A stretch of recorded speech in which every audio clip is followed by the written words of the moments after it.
मुझे ये काम गंध स्पृष्टा के बारे में पूछना था कि ये जो श्याम बाबा कहते हैं कि प्रेम में काम इंक्लूड होता है मगर काम में प्रेम इंक्लूड नहीं होता है, और हर्राय जी महाप्रभु हर्राय वाग्मुक्तावली में काम भाव सर्वात्म भाव में ये कह रहे हैं कि मदीयता और तदीयता से वो डिफ्रेंशिएट कर रहे हैं कि काम में मदीयता होती है मतलब मेरे है, और सर्वात्म भाव में मैं आपका हूँ ये भाव होता है। तो ये कामगंध स्पृष्टा में शुद्ध प्रेम में ये संचारी भावतया ले सकते हैं, ऐसे ऐसा कुछ कह रहे हो इसमें?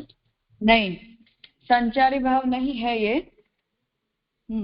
परंतु अब वो आगे बात आ ही रही है कि शुरुआत जो है वो काम भाव से अवश्य हुई है, परंतु दोनों ही पक्ष है। एक तो भगवान ने अनुग्रहित किया इसलिए उनमें वो भावों का क्रम डेवलप हुआ है, और दूसरा पक्ष ये है कि जो काम भाव प्रारंभ में काम भाव के रूप में पैदा हुआ था वो धीरे धीरे भक्ति भाव में कल्मिनेट हो गया है, जिसमें काम भाव गौण बना और भक्ति भाव की मुख्यता आ गई। तो ये आप मतलब ऑप्शन की तरह सेकंड ले रहे हैं, काम पहले होता है बाद में शुद्ध प्रेम? नहीं नहीं, ये तो जिनके साथ हुआ उनके साथ किस ऑर्डर में हुआ, बस उस ऑर्डर को डिस्कस करने की बात है। किसी को क्या करना चाहिए क्या नहीं करना चाहिए वो ये पक्ष नहीं है। पर ब्रजभक्तों को अगर हम इसमें एग्जाम्पल के तौर पर लेते हैं, क्योंकि शास्त्र के जितने भी वचन परसों हमने क्लास में देखे तो भागवत जी में भी और पद्म पुराण में भी काम भाव रजभक्तों में है, भगवान के प्रति इस प्रकार का उल्लेख आया।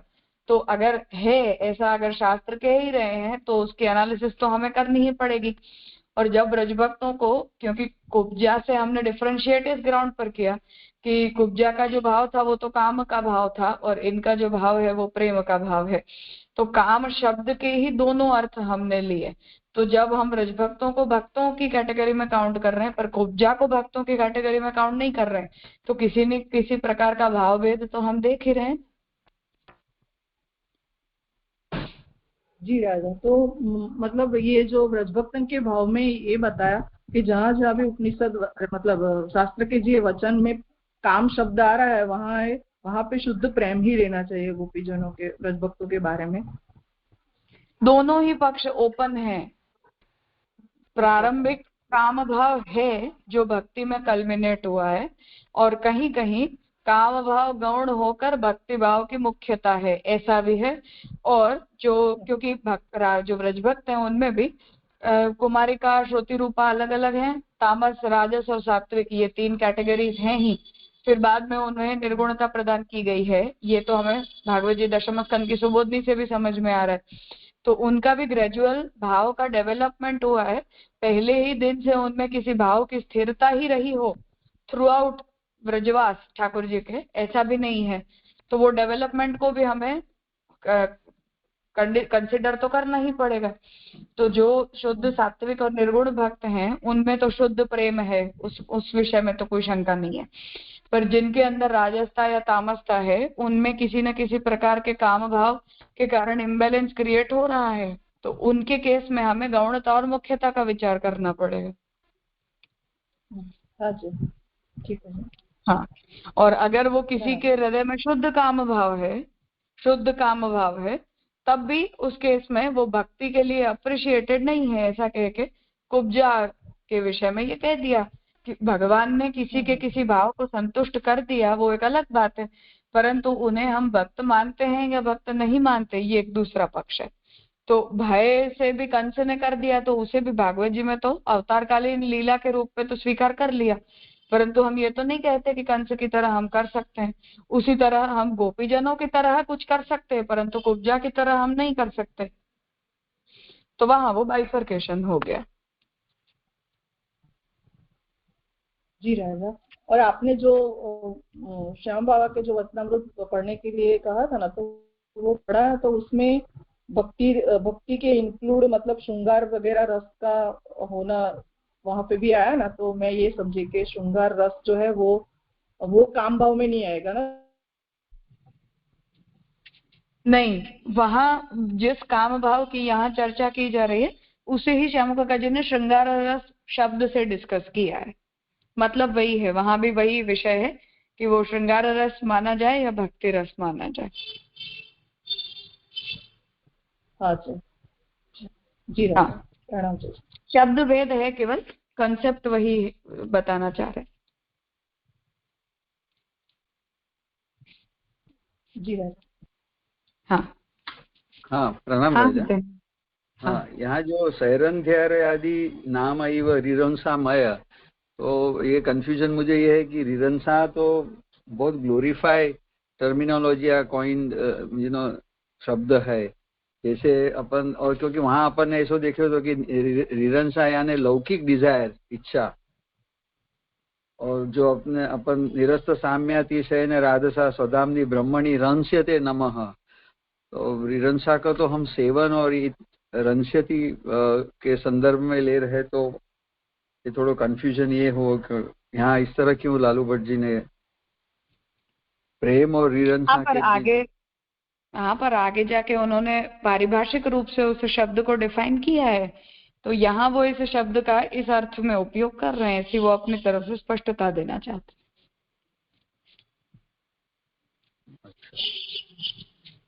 क्योंकि एकदम ऑपोजिट, डायगोनली ऑपोजिट, यानी थोड़ा थीन लाइन ऑफ डिमार्केशन है तो कैन अंडरस्टैंड, बट सीधा लौकिक डिजायर से ही ले लिया है ना। हाँ, यहाँ इस तरह से, क्योंकि शब्द से तो वो समस्त पद है, तो उससे तो डिक्शनरी मीनिंग के हिसाब से तो सारे अर्थ ओपन हो जाते हैं।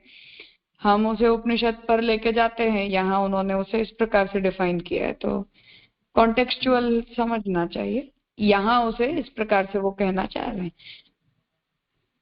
जी राजा, यहाँ पे भगवान के प्रति ये भाव है इसलिए रिरंसा शब्द का यूज किया हो, ऐसा हो सकता है? नहीं, ऐसा कहना भी जरूरी नहीं है। हाँ,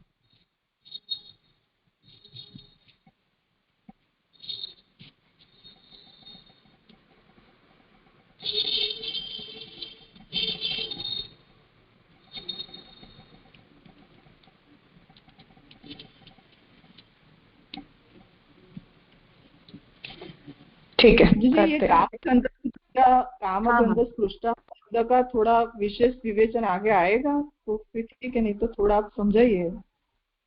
कामगंध स्पृष्टा का मतलब है कि जैसे पूतना नष्ट हुई तब महाप्रभु जी वहां लिखते हैं ना कि अविद्या गंध मात्रावशेषिता, तो बस उसी तरह कि लीला के अंदर अगर किसी जीव का भगवान ने उस प्रकार का रोल सोचा हुआ है, तो उन जीवों के अंदर उन भावों को थोड़ा सा रहने देते हैं। वो निर्गुणता योगियों की तरह की निर्गुणता नहीं आ जाती है कि जिसके अंदर कुछ भी रिलिशमेंट करने का स्कोप ही ना बचे। तो हर प्रकार का भाव निर्गुण हो सकता है, परंतु वो निर्गुणता ड्राई निर्गुणता नहीं होती है। जब वो भक्ति मार्गीय होती है तब उसमें ज्ञान मार्ग की जैसी ड्राइनेस नहीं आती है। तो लीलार्थ जितनी आवश्यकता होती है उतना उसके अंदर रखा जाता है। वही बात वहां गंध मात्रा विशेषता से कहा गया, यहाँ भी वही कहना चाह रहे हैं कि वो निर्गुण व्रज भक्त हैं, परंतु उनके हृदय में वो भाव भगवान ने लीलार्थ रखा है प्रकट, परंतु उससे वो सगुण नहीं हो जाते। जी अब क्लियर हो गया जगह। हाँ,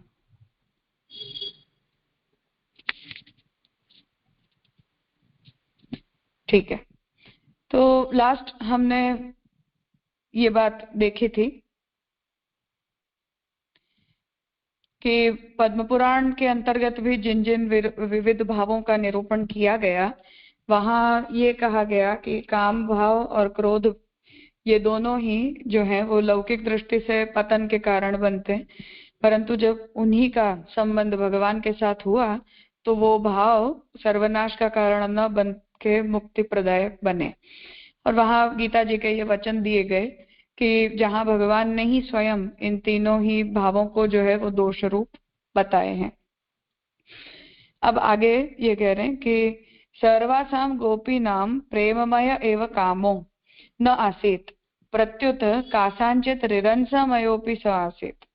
सभी गोपियों के अंदर प्रेममय काम ही था ऐसा नहीं है, परंतु कुछ गोपियों के अंदर रिरंसामय भी था, अर्थात भाव भेद है। जैसे हमने देखा कि सभी ब्रजभक्त जो हैं वो सात्विक या निर्गुण स्वभाव के नहीं हैं, परंतु उनके अंदर राजसता और तामसता का भी स्वभाव है।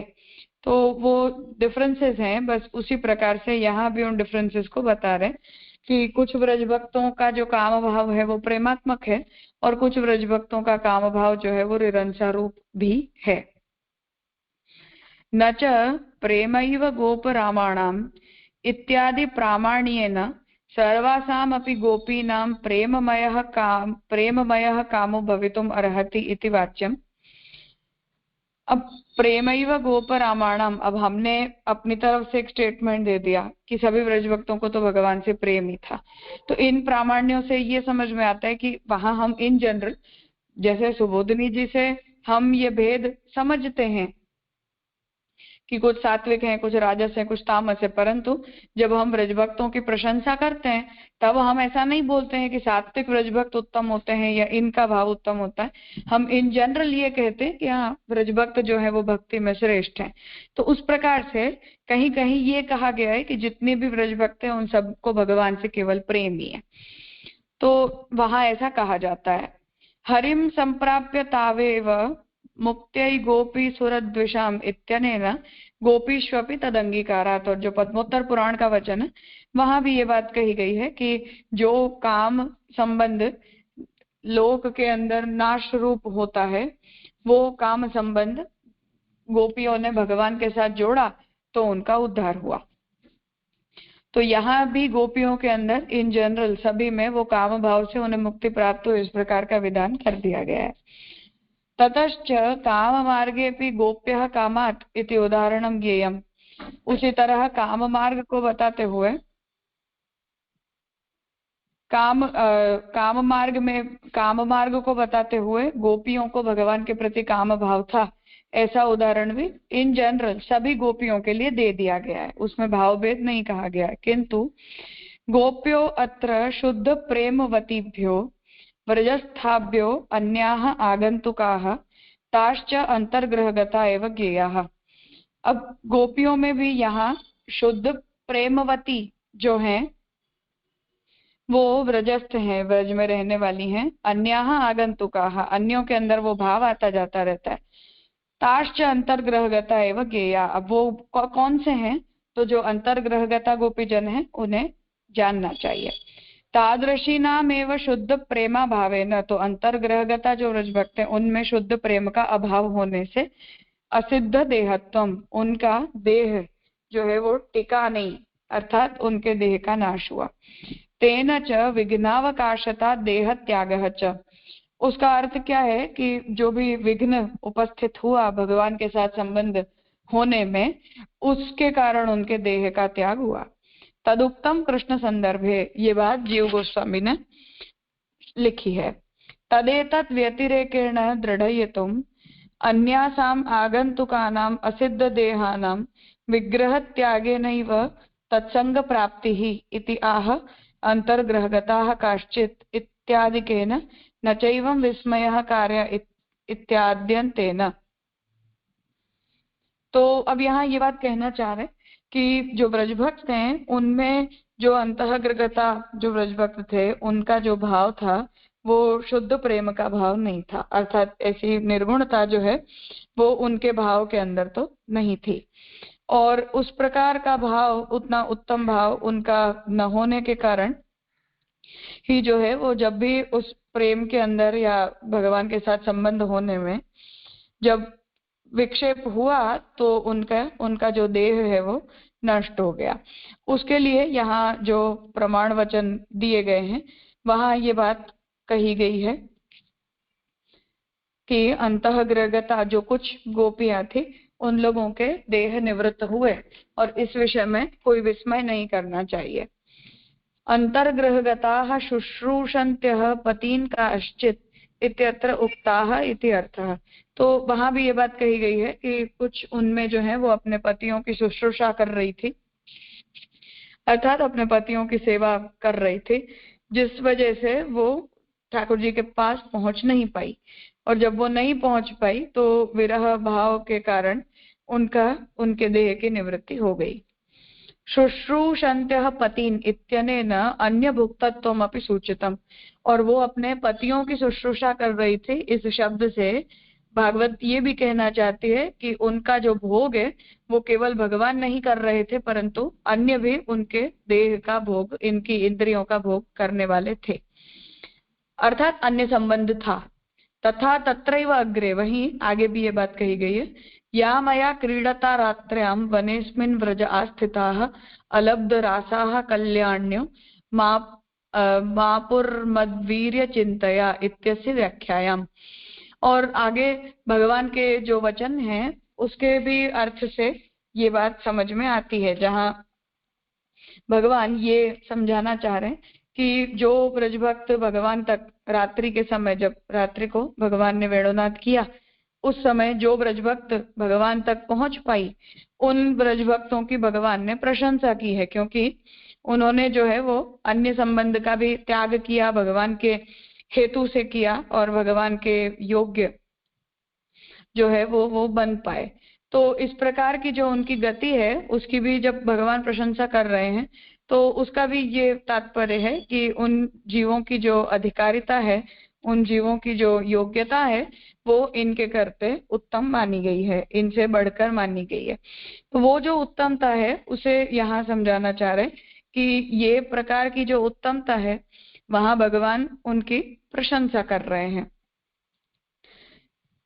उसके व्याख्यान में जीव गोस्वामी लिख रहे हैं कि तत्रापि है कल्याण्यः, वहां कल्याण्यः अर्थात जो कल्याण रूप है, उनका क्या अर्थ, सशरीराः इत्यर्थ, जो शरीर धारण किए हुए हैं, अर्थात अंतर्ग्रहगता नहीं कि जिनके शरीर निवृत्त हो गए।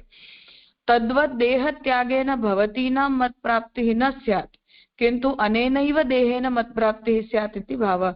अर्थात अपने देह का त्याग करने के बाद उन्हें भगवान की प्राप्ति होगी ऐसा नहीं, परंतु जो प्राकृत देह उन्होंने अभी धारण किया हुआ है उसी देह के द्वारा उन्हें भगवान की प्राप्ति हो गई। किन्हें, जो लोग भगवान तक उस रात्रि पहुंच पाए उनकी। ततः ताः कृष्ण सौंदर्यादिकं श्रुत्वा कामरीत्यैव एव लुब्धाः न तो प्रेमरीत्या। पर जो अंतःग्रगत ब्रज भक्त थे वो उन्होंने तो भगवान के सौंदर्य का निरूपण सुन के ही उनके हृदय में भगवान के प्रति काम भाव प्रकट हुआ था। प्रेम की रीति से उनके अंदर भगवान के प्रति स्नेह प्रकट नहीं हुआ था। तदुक्तम कृष्णम विदुः परम कांतम इत्यादि ना, ये कैसे पता चलता है, तो वो ब्रजभक्त ये कहते हैं कि हम कृष्ण को सर्वश्रेष्ठ और सुंदरतम पुरुष के रूप में जानते हैं। तो वो प्रभु के सौंदर्य के प्रति जो आकर्षण उनके हृदय में था वो यहाँ काम भाव को द्योतित करता है, शुद्ध प्रेम का जो भाव है उसे वो निरूपित नहीं करता है। इसलिए यहाँ लालू भट्ट जी ये कहना चाह रहे हैं कि उन ब्रजभक्तों का जो प्रकार है उस प्रकार को ध्यान में लेना चाहिए कि ये सारे एक ही प्रकार के नहीं हैं, और जिनकी काम भाव इन जनरल शब्द से भले ही उसे बोल दिया जाता परंतु संदर्भानुसार हमें उनमें भेद सोचना चाहिए। हाँ, इतने विषय में कुछ पूछना है?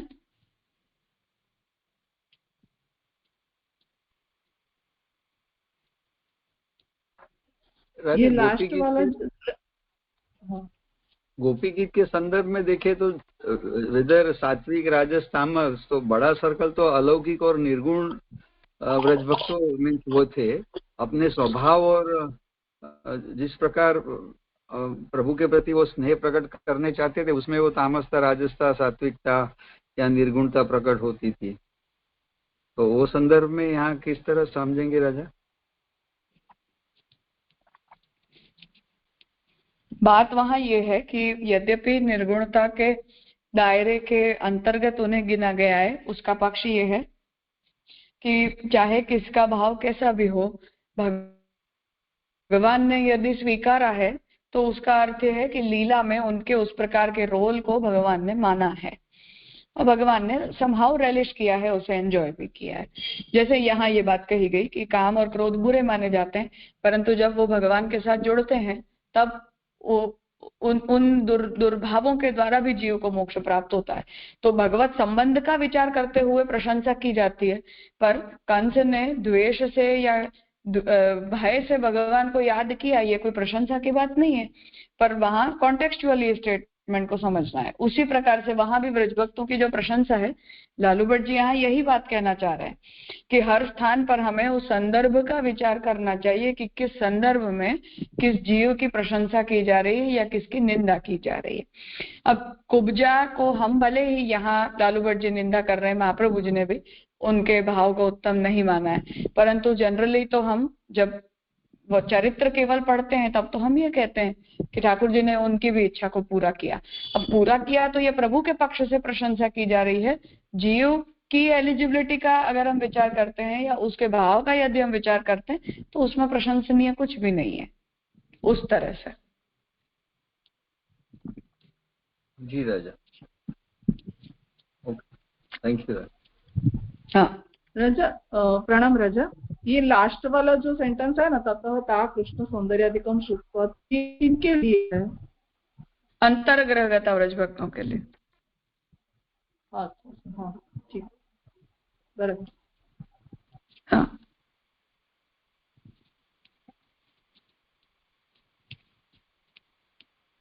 हाँ प्रणव भाई। प्रणाम राजा। ये ऊपर से जो ये तीसरी लाइन आई वहां पे ये गोप्यो अत्र शुद्ध प्रेमवतीभ्यो व्रजस्थाभ्यो अन्या आगंतुका, तो वो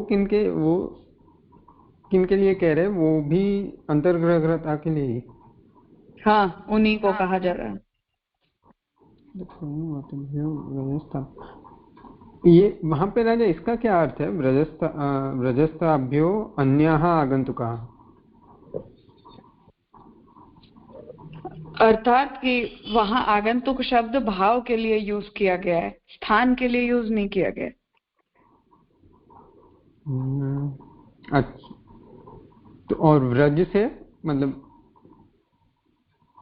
व्रज तो जगह की ही बात है, पर उनके अंदर वो प्रेम जो भाव है वो आता जाता रहता है और एक के अंदर उस प्रकार के भाव की स्थिरता है। अच्छा, मतलब ये जो आगंतुका है वो अंतर्ग्रहता है वैसे? हाँ, उनके अंदर काम भाव की मुख्यता है, अर्थात रिरंसा की मुख्यता है, प्रेम की मुख्यता नहीं है। और फिर जो वापस बात कर रहे हैं तादृशिना में वह शुद्ध प्रेम, मतलब उनकी बात आ रही है ना आगे? हाँ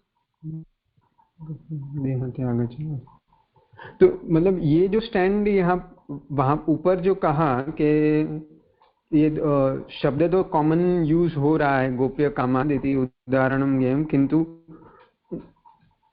प्रेमवतीभ्य हाँ अन्य आगंतुक। जी राज, मतलब वहां पे पूरी बात ऊपर से ततश्च वहां से जो बात शुरू की वो उनकी ही पूरी बात आ रही है दूसरी लाइन में। हाँ उन्हीं के लिए आ रहा है वो पूरा अंतर्ग्रहगता व्रज भक्ति।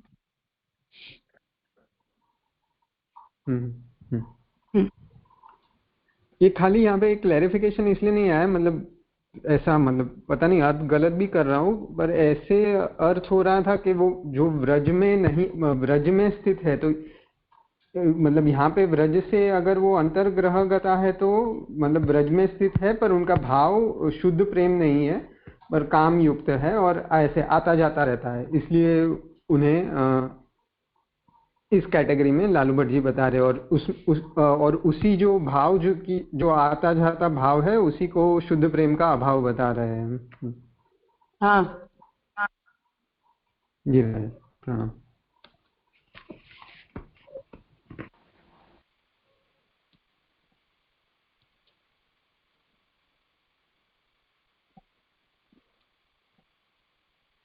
हाँ, तो यहाँ तक ये बात सिद्ध हुई कि व्रजभक्तों के अंदर काम भाव है, ये जो जनरलाइज्ड स्टेटमेंट है उसके अंतर्गत जो पक्ष हैं उनका हमें विचार करना होगा, और उन पक्षों को ध्यान में लेते हुए ये समझ में आता है कि अंतर्ग्रहगता जो ब्रज भक्त हैं उनके अंदर रमण का भाव है, और जो अन्य गोपियां हैं उनके अंदर भगवान के प्रति शुद्ध प्रेम है।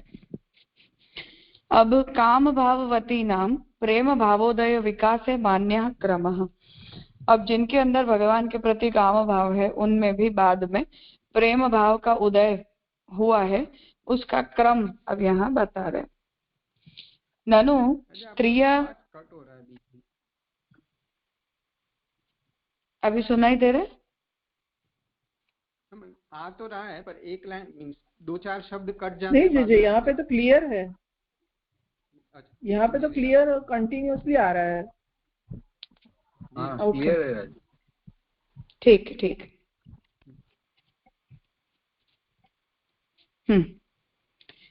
ननु स्त्रिय उरगेन्द्र भोग भुज दंड विषक्त धियो वयमपि ते समाः समदृशोऽङ्घ्रि सरोज सुधाः इत्यनेन सेवा साधक रूपेण सिद्ध रूपेण च अत्र हि तद्भावलिप्सुना कार्या व्रजलोकानुसारतः इत्यादिना च श्री व्रजदेव्यनुगत शुद्ध प्रेमाणं विना कथम कामरीतिक भजनेन अप्रकट प्रकाशे नंदनंदन प्राप्ति इति चेत् सत्यम। अब यहाँ प्रश्न उपस्थित कर रहे हैं कि भागवत जी में ये बात कही जाती है कि जो ब्रजभक्त हैं, ये श्रुति रूपा जो ब्रजभक्त हैं, वो इस बात को कह रहे हैं कि हमें जो है वो भगवान की प्राप्ति हुई। तो वहाँ उसकी, अब ये वचन किसका है, जो व्याख्यान रूप वचन है वो नहीं पता, तो उसे ब्लैंक छोड़ा है। तो वहाँ ये बात कही जा रही है कि भगवान ने ब्रजभक्तों को सेवा साधक माना है, अर्थात उन्होंने जो भगवान की सेवा की है उसे भगवान ने साधन रूप स्वीकारा है, और उसके फल के रूप में उन्हें जो है वो भगवान की प्राप्ति हुई है।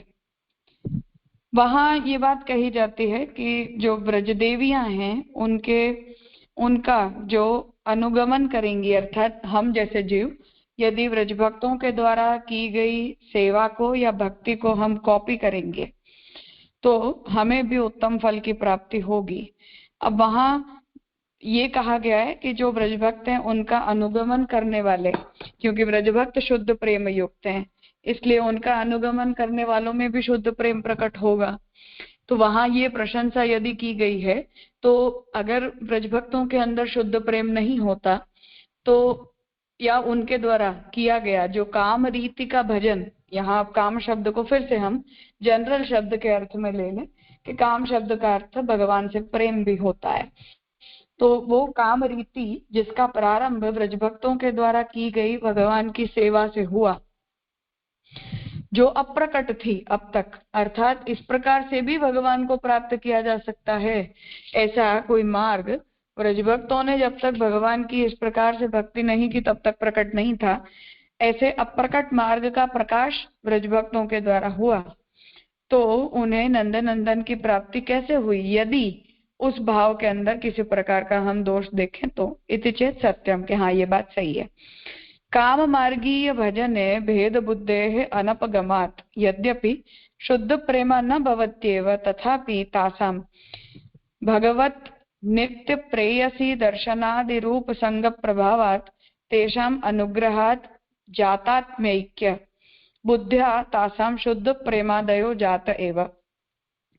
अब ये बात समझा रहे हैं कि ये बात सही है कि काम मार्गीय भजन प्रेम मार्ग से अलग होता है या काम मार्ग और प्रेम मार्ग ये दोनों एक ही होते हैं, इसकी भेद बुद्धि का ज्ञान नहीं है। अर्थात मानो जो ब्रजभक्तों के हृदय में भगवान को सुंदर पुरुष के रूप में सोचने का विचार आया, या जैसे रुक्मिणी जी भी अपने पत्र में श्रुत्वा गुणान भुवन सुंदर शृण्वताम ते, वहां भी ये बात कह रहे हैं कि मैंने आपकी सुंदरता के बहुत बखान सुने। तो सुनते सुनते उनके हृदय में जो भी प्रकार का भाव प्रकट हुआ, वो भाव को वो लोग सेग्रीगेट तो खुद भी नहीं कर पा रहे कि आज मैं मानो हूँ उस अवस्था में, तो मुझे भी नहीं समझ में आएगा कि मुझे जो भाव है वो प्रेम का भाव है या वो काम का भाव है। तो वो उस प्रकार में उसे डिफरेंशिएट कर पाने का की अवस्था वो नहीं होती है। फिर भी अगर हम ये कहते हैं कि उनमें हम जजमेंटल बन के एज अ थर्ड पार्टी हम अपनी तरफ से ये कहते हैं कि उन्हें भले कंफ्यूजन हो, पर हम क्लियरली ये बात कह सकते हैं कि उनके अंदर जो भाव है वो प्रेम का भाव नहीं है परंतु काम का भाव है।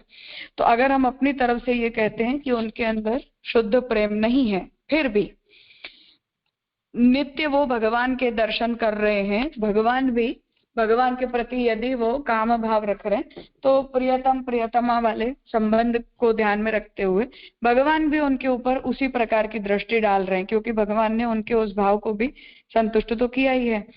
तो भगवान के साथ ऐसे नित्य जो उनका संग है, उसके कारण उन जीवों के ऊपर भी भगवान का अनुग्रह हुआ है, और उस अनुग्रह के कारण उनमें ऐक्य बुद्धि प्रकट हुई है कि काम भाव और प्रेम भाव को वो लोग अलग नहीं समझते, इन दोनों ही भावों को वो एक समझते हैं, और फिर धीरे धीरे उनके अंदर शुद्ध प्रेम प्रकट हुआ है। ये ऑर्डर, ये प्रश्न है कि ऐसा सोचना चाहिए, इस पक्ष को भी हमें सोचना चाहिए कि आज कोई जीव है मानो कृष्ण के रूप के ऊपर लुब्ध हो जाए।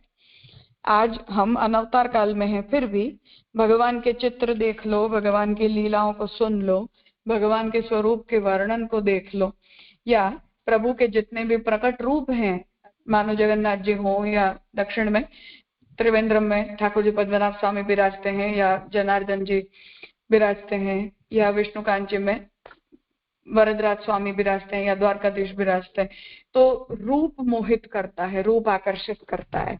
अब कौन कृष्ण को कितना जानता है नहीं जानता, कृष्ण के किस पक्ष के महात्म्य का उसे ज्ञान है नहीं है, परंतु हम इतना सब पढ़ते समझते हैं, लिखते हैं, फिर भी हमें किसी प्रकार का प्रेम होता है। और जो लोग कुछ भी जानते समझते नहीं है, उन्हें भी भगवान के स्वरूप के ऊपर बहुत ज्यादा प्रेम होता है, बहुत ज्यादा आकर्षण होता है।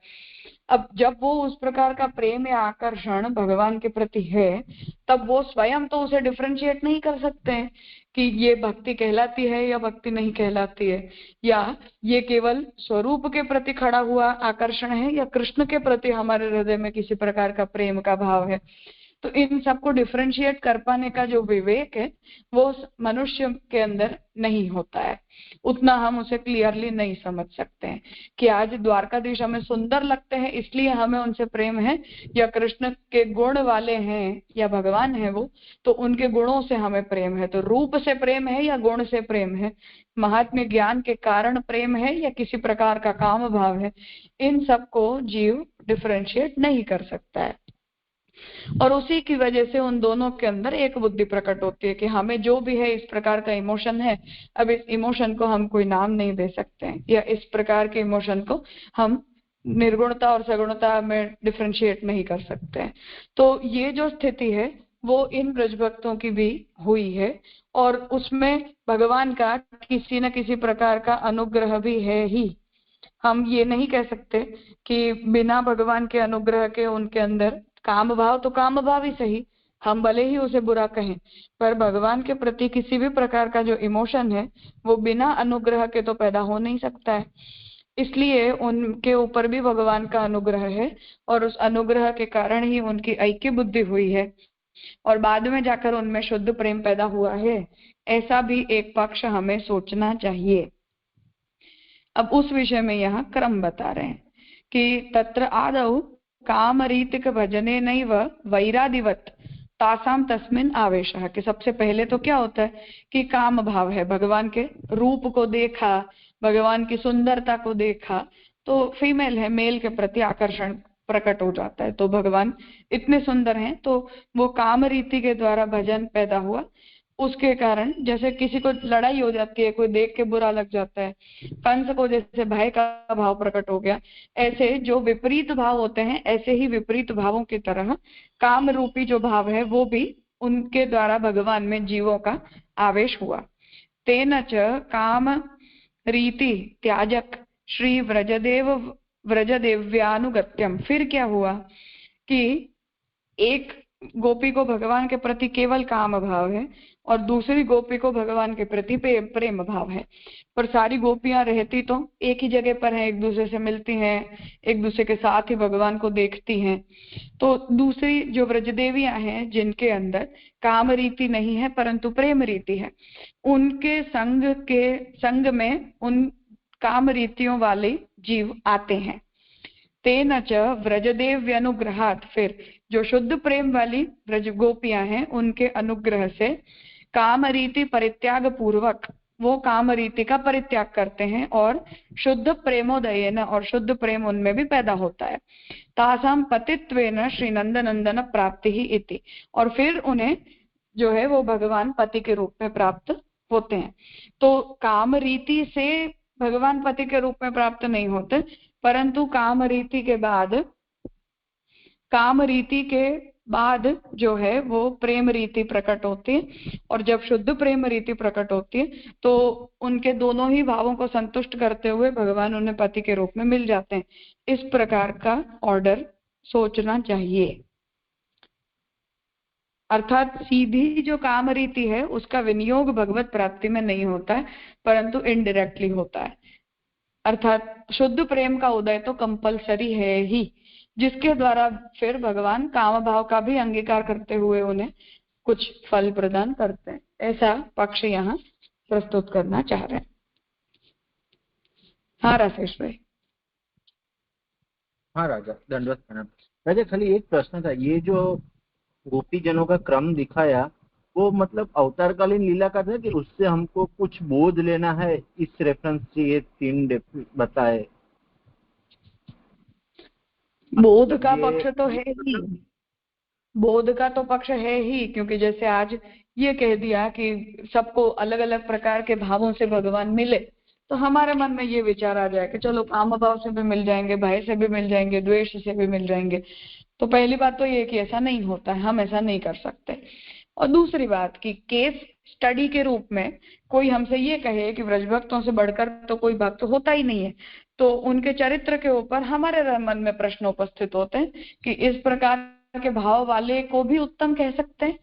तो उन्हें उत्तर दे रहे हैं कि इनके विषय में ऐसा सोचना चाहिए। क्योंकि ये जैसे मैंने पहले दिन ये सेशन शुरू किया था तब भी मैंने ये कहा था कि दुनिया के लिए तो गोपियों के साथ भगवान का जो संबंध हमारे लिए मुखरता दोष है, परंतु इन जनरल लोग जब जज करते हैं तो भगवान की निंदा में ही ये सारी बातें, ये सारा चरित्र परिणमित होता है। तो उन सब की भी स्पष्टता हमें होनी चाहिए।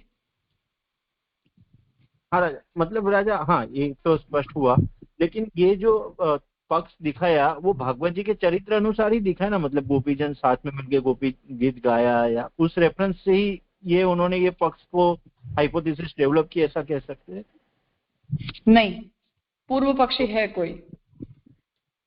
अच्छा, नहीं तो उनका ये जो उन्होंने ये मतलब डेवलप किया, ये क्रम जो डेवलप किया, उसका बेसिस तो श्रीमद् भागवत जी के चरित्र के हिसाब से ही होगा ना? ऐसा मेरा प्रश्न है। मतलब जवाब भागवत जी के चरित्र से आ रहा है। प्रश्न जो उपस्थित हो रहा है वो यहाँ से हो रहा है कि व्रजभक्तों के अंदर काम भाव है, उस काम भाव का अर्थ क्या, पहला। और दूसरा कि काम भाव यदि लौकिक या सगुण नेचर का है तो कृष्ण की प्राप्ति योग्य वो कैसे हुआ। तीसरी बात, कृष्ण की प्राप्ति योग्य यदि वो हुआ भी तब भी क्या हम उत्तम भक्त के रूप में उन्हें कैरेक्टराइज कर सकते हैं या नहीं। ये 3 पूर्व पक्ष हैं यहाँ। अच्छा, ये पूर्व पक्ष जैसे आपने आज्ञा की कि लोक में जैसे चरित्र की मतलब बात है ठाकुर जी के ये गोपीजनों के संबंध के साथ, उस रेफरेंस में अभी भागवत जी के चरित्र से उसका उत्तर पक्ष आ रहा है। हाँ बिल्कुल। तो ये जो राजा चरित्र है तो जो हम मतलब रास पंचध्याय के पहले में जो गोपीजन साथ में है उसके बेसिस पे ही ना, मतलब ये गोपी गीत साथ में सबने गाया।